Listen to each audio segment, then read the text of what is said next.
दोस्तों आज हम बात करेंगे एक ऐसा एक्शन जो कि कंप्लीट हो चुका है पास्ट में और पास्ट से ही संबंधित है, जो स्क्रीन पर आपके सामने है।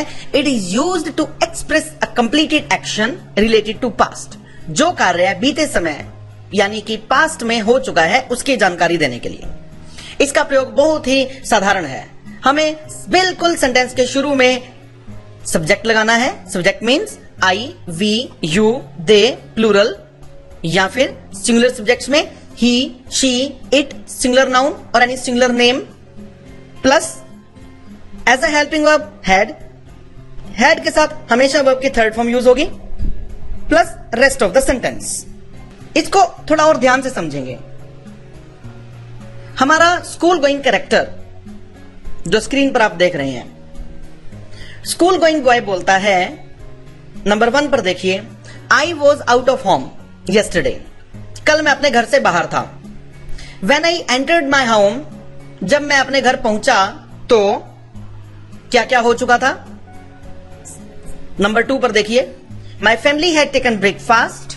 मेरी फैमिली खाना खा चुकी थी। My mother had washed clothes। मेरी माता जी कपड़े धो चुकी थी। Match had been finished। Match खत्म हो चुका था।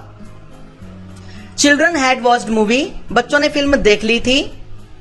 मीन्स जब मैं घर पहुंचा तो ये काम हो चुके थे।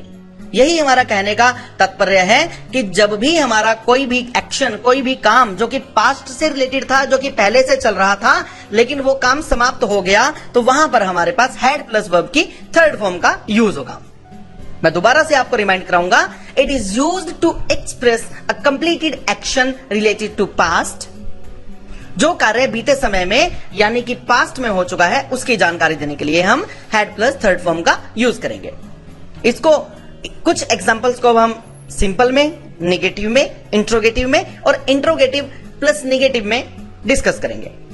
इनको मैं कंपैरिजन मेथड से आपको समझाने की कोशिश करूंगा क्योंकि ये बहुत ही साधारण एक्सरसाइज है। हमें सिंपल एक सेंटेंस बनाया, जैसे I had asked them a question.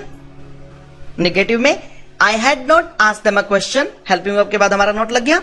Interrogative में हमारी हेल्पिंग वर्ब यानी कि हैड वाक्य के शुरू में आ गई, had I asked them a question.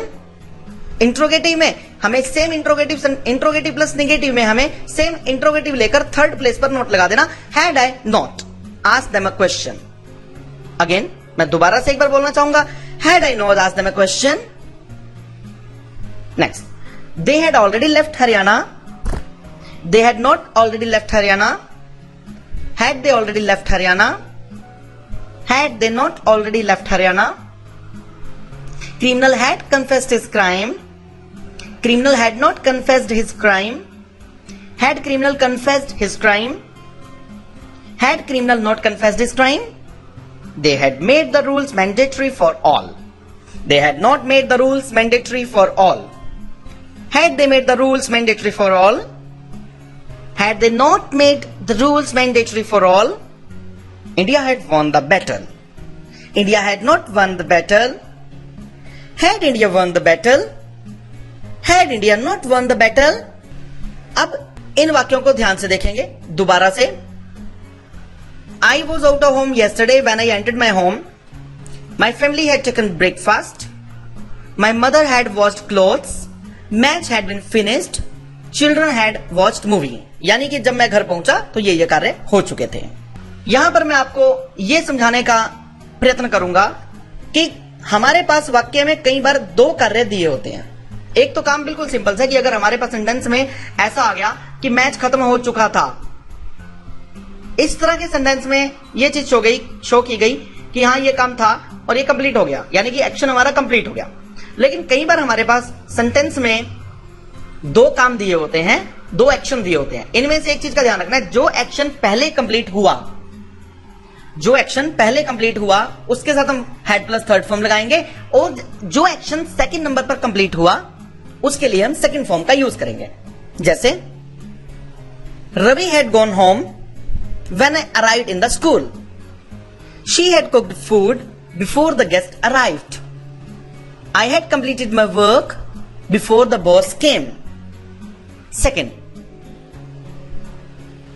and first, When he came, match had already finished. When we arrived, the movie had started. I was very tired because I hadn't slept properly. Means जो काम पहले हुआ उसके लिए हम verb की third form का use करेंगे had के बाद, यानी कि had प्लस वर्ब की थर्ड फॉर्म, और जो काम दूसरे नंबर पर हुआ उसके लिए हम वर्ब की सेकंड फॉर्म का प्रयोग करेंगे.